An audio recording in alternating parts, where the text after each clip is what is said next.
मणि नाम की एक लड़की थी जो कि शहर में पढ़ रही थी। एक दिन जब वो कॉलेज से घर आती है तो अपनी माँ को फोन करती है। कैसी हो माँ, और पिताजी की तबीयत कैसी है? सब ठीक है बेटा, पिताजी की तबीयत का तो तू जानती ही है, आज ठीक है तो कल नहीं। खैर हमें छोड़, अपनी सुना, तेरी परीक्षाएं कब से हैं? बस परसों से है माँ, फिर मैं परीक्षा के बाद कुछ दिनों के लिए घर रहने आऊंगी। बहुत अच्छा विचार है बेटा, जल्दी आजा। हाँ माँ, चलो अब मैं पढ़ती हूँ, कल फोन करूंगी। मणि परीक्षा की तैयारी में लग जाती है। उसकी परीक्षा शुरू हो जाती है और अब वो अपनी माँ से भी कम बात कर पाती थी। एक दिन अचानक से उसकी माँ का फोन आता है। वो बहुत घबराई हुई लग रही थी। क्या हुआ माँ, इतनी परेशान क्यों हो? सब ठीक तो है ना? नहीं, कुछ भी ठीक नहीं है मणि, तू जल्दी से घर आ जा बस, तेरे पिताजी वो नहीं रहे।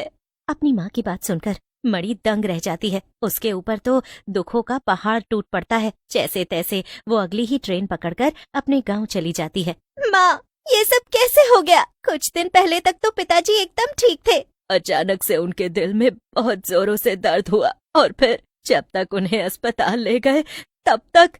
इतना बोलकर मणि की माँ जोर जोर से रोने लगी। मणि उन्हें संभालते हुए कहती है, मत रो माँ, मैं आ गई हूँ ना, अब मैं तुम्हारे साथ ही रहूंगी। मणि अपनी माँ को समझाती है और उन्हें शांत कराती है। कई दिन बीत जाते हैं और मणि अपनी माँ के पास ही रुकी हुई थी। एक दिन उसकी माँ आकर कहती है, मणि अब तू वापस शहर चली जा बेटा, अब मैं पहले से ठीक हूँ, खुद को संभाल लूंगी मैं। तेरी पढ़ाई का बहुत नुकसान हो रहा है ना बेटा, क्या हुआ, तू इतना सोच क्या रही है? वो माँ, मैं अपनी परीक्षा को बीच में ही छोड़कर आ गई थी ना, इसलिए अब मैं वापस नहीं जा सकती हूँ। क्या? ये तूने क्या किया मणि? तो क्या करती माँ, हालात ही ऐसे थे, मैं तुम्हें छोड़कर कैसे जा सकती थी। अब मैं वापस नहीं जाऊंगी, क्योंकि वहाँ जाकर मैं क्या ही करूंगी। इससे अच्छा मैं यहीं पर कोई काम ढूंढ लूं। अरे यहाँ इस गांव में कौन सा काम है भला? इसीलिए तो तुझे पढ़ने के लिए शहर भेजा था, ताकि तू वहीं कुछ काम करके अपना जीवन सुधार सके। चिंता मत करो माँ, कुछ न कुछ तो रास्ता निकल ही आएगा। कुछ और दिन बीत जाते हैं और अब मणि के घर में पैसे की समस्या होनी शुरू हो गई थी। मणि अपनी माँ को देखकर समझ रही थी कि घर में परेशानी है, लेकिन गांव में बहुत ढूंढने के बाद भी उसे कुछ काम नहीं मिलता है। एक दिन वो अपनी सहेली राधा के साथ बाजार गई हुई थी। अरे मणि, मुझे मालूम है कि तू परेशान है, मगर इतनी फिक्र मत कर, कोई न कोई काम तो मिल ही जाएगा तुझे। इस गाँव में भला क्या काम है जो मैं कर सकूं? अब मैं खेती बाड़ी तो नहीं कर सकती हूँ ना राधा। सही बात है। अच्छा सुन, तेरा मन थोड़ा अच्छा करने के लिए चाउमीन खाए क्या? क्या? अच्छा ठीक है, मेरा भी बड़े दिनों से चाउमीन खाने का मन तो था। चल, अब बाजार तक आए हैं तो खा ही लेते हैं। मणि और राधा दोनों चाउमीन के ठेले के पास जाती हैं और चाउमीन खाने लगती हैं। क्या देख रही है मणि, कुछ और खाना है क्या? नहीं नहीं राधा, मैं तो इन ठेलों को देखकर कुछ और सोच रही थी। अच्छा, क्या? यहाँ से चल, फिर बताती हूँ। मणि और राधा जब वापस घर जाने लगते हैं तब मणि कहती है, देख राधा, गांव में सब लोग देसी चीजों का ठेला लगाते हैं, जैसे कि चाउमीन, समोसे, कचौरी, पानी पूरी वगैरह वगैरह। हाँ तो? लेकिन कैसा रहेगा अगर मैं यहाँ पर एक पास्ता का ठेला लगाऊं? वो तो लोगों ने पहले कभी खाया भी नहीं होगा। मैंने शहर में बहुत अच्छा पास्ता बनाना सीखा है, मुझे यकीन है कि सबको बहुत पसंद आएगा। वाह मणि, ये तो तूने बहुत अच्छी बात सोची है। यहाँ पूरे गांव में ऐसा कोई भी नहीं है जो पास्ता बनाकर बेच रहा हो, और लोगों को नया स्वाद मिलेगा तो वो जरूर तेरे पास आएंगे तेरा पास्ता खाने। ठीक है, कल ही मैं अपना ठेला लगा लूंगी, अब मेरे घर की सारी समस्याएं खत्म हो जाएंगी। मणि खुशी खुशी घर जाती है और अपनी माँ को सब कुछ बताती है। उसकी माँ को भी ये पास्ता बेचने का विचार बहुत पसंद आता है। वाह, ये तो बहुत अच्छा रहेगा मणि। वैसे भी गांव में कई सारे लोग हैं जो शहर के खाने के शौकीन हैं, लेकिन यहाँ उन्हें वैसा खाना मिल नहीं पाता है। मुझे पूरा विश्वास है कि लोगों को तुम्हारा पास्ता पसंद आएगा ही आएगा। मणि को अपनी माँ की बातें सुनकर बहुत हिम्मत आती है। वो अगले ही हफ्ते अपना पास्ता का ठेला बाजार में लगा देती है। जैसा कि मणि और उसकी माँ को यकीन था, उसका पास्ता लोगों को बहुत पसंद आने लगता है। वाह वाह, क्या स्वादिष्ट चीज है, ऐसी तो पहले कभी नहीं खाई। अच्छा, इसका क्या नाम बताया तुमने बहन? जी, इसे शहर में पास्ता कहते हैं। कितना लजीज है ये पास्ता। अच्छा हुआ तुम इसे गांव में बेच रही हो, वरना हम लोग तो इतने स्वादिष्ट व्यंजन से अनजान ही रह जा। मुझे खुशी है कि आप सबको ये पसंद आया। आगे चलकर मैं और भी अलग अलग तरह का पास्ता बनाऊंगी। मणि का काम अच्छे से चल रहा था। इससे एक आदमी को बहुत समस्या थी और वो था भोलू। भोलू पास में ही चाट पकौड़ी और चाय की दुकान लगाता था। अब हर कोई सिर्फ मणि का पास्ता खाने जाता था। इस बात से भोलू बहुत परेशान था। ये क्या नया तमाशा है भला? पास्ता? अरे गांव में ये पास्ता बेचने क्यों आई है? ऐसे तो मेरी दुकान हफ्ते भर में ही बंद हो जाएगी। फिर मैं क्या करूंगा? मक्खियां मारूंगा क्या?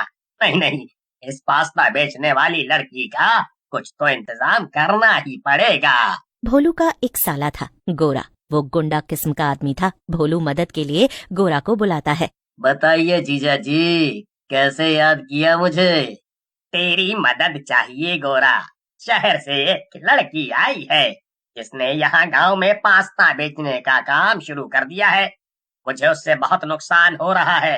मेरी दुकान बंद होने को आई है। अच्छा, तो मुझे क्या करना है? बस उसे डरा धमका के यहाँ से भगा देना है ताकि वो शहर चली जाए और मेरी दुकान फिर से चल पड़े। अपने जीजा के कहने पर गोरा मणि की पास्ता की दुकान के पास जाता है। वो देखता है कि मणि दुकान बंद करके घर जा रही थी। काफी रात हो गई है, अब मुझे घर जाना चाहिए। गोरा भी मणि के पीछे पीछे चल पड़ता है। कुछ देर बाद जब गोरा देखता है कि आसपास कोई नहीं है तो वो मणि को रोक लेता है। आपको क्या काम है मुझसे? तेरी ये जो पास्ता की दुकान है ना, इसको बंद करके चुपचाप शहर चली जा वापस। गोरा की बात सुनकर मणि को बहुत अजीब लगता है। तुम कौन हो और तुम्हें क्या लेना देना मेरी दुकान से? बिल्कुल नहीं। तुम्हारे जैसे दो कौड़ी के धमकाने वाले की बात सुनकर मैं भला अपनी दुकान क्यों बंद करूं? गोरा को मणि की बात सुनकर गुस्सा आ जाता है और वो अपनी जेब से छुरी निकाल लेता है। सब जानती हूँ मैं तुम जैसे लोगों को, बस ये छुरी दिखाने की ही होती है। चलो भागो यहाँ से। गोरा को अब मणि की बातों पर बहुत तेज गुस्सा आ जाता है और वो मणि पर छुरी से वार कर देता है। आ! आ! बचाओ! मणि चिल्लाने लगती है तो गोरा वहां से भाग जाता है, लेकिन चोट गहरी होने के कारण मणि की मौत हो जाती है और वो एक चुड़ैल में बदल जाती है। ये क्या, इसने मुझे मार के चुड़ैल बना दिया। अब मैं इसे छोड़ूंगी नहीं, मैं अपना बदला लूंगी। चुड़ैल को उस गुंडे पर बहुत गुस्सा आता है और वो पूरे गांव में भटकते भटकते उसे ढूंढने लगती है। भटकते हुए चुड़ैल भोलू के घर के पास पहुंच जाती है और तभी उसे कुछ लोगों के बात करने की आवाजें सुनाई देती हैं। चुड़ैल उन आदमियों के पास जाती है और ये देखकर हैरान रह जाती है कि ये वही गुंडा गोरा और भोलू थे। क्या भोलू? ये तो मेरी पास्ता की दुकान के पास समोसे बेचता था, तो इसने मुझे मारने का प्लान बनाया था। अच्छा, तो ये जीजा साला मुझे मारकर गांव से भागने का प्लान बना रहे हैं। अभी बताती हूँ इन्हें। चुड़ैल गोरा और भोलू के सामने आ जाती है और सबसे पहले वो गोरा की गर्दन पकड़कर उसे हवा में लटका देती है। ये देखकर भोलू की सिट्टी पिट्टी गुम हो जाती है और वो वहीं गिर जाता है। कोई नहीं बचा पाएगा आज तुझे मुझसे। मैं तुम दोनों को यहीं के यहीं खत्म कर दूंगी। इतना कहकर चुड़ैल गोरा को तो तुरंत मार देती है और फिर इसके बाद वो भोलू से कहती है, भोलू, तूने मेरे साथ अच्छा नहीं किया। नहीं नहीं, रुक जाओ, मैंने तुम्हें मरवाया थोड़ी था। मैं तो बस तुम्हें गांव से भगाना चाहता था। क्या? मगर ऐसा क्यों? माफ कर दूं? ऐसे कैसे माफ कर दूं? अब मेरी माँ का क्या होगा? वो तो गरीबी में मर ही जाएगी। उनका ख्याल कौन रखेगा? नहीं, मैं तुझे ऐसे नहीं छोड़ूंगी। अब तुझे भी मेरी मदद करनी पड़ेगी, वरना मैं तुझे अभी के अभी जान से मार दूंगी। क्या मदद? कैसी मदद? अब गलती तुमने की है तो इसका भुगतान भी तुम्हें ही करना होगा। अब से तुम मेरे पास्ते का ठेला चलाओगे और मैं तुम्हें सिखाऊंगी कि पास्ता कैसे बनाते हैं, और पास्ता बेचकर जो भी फायदा होगा वो सारे पैसे तुम मेरी माँ को दोगे। फिर क्या था, ना चाहते हुए भी भोलू को चुड़ैल की बात माननी पड़ती है और उस दिन के बाद से भोलू ही चुड़ैल के पास्ते की दुकान को चलाने लगता है और वो सारे पैसे उसकी माँ को दे देता है ताकि वो सुकून से अपना जीवन बिता सके।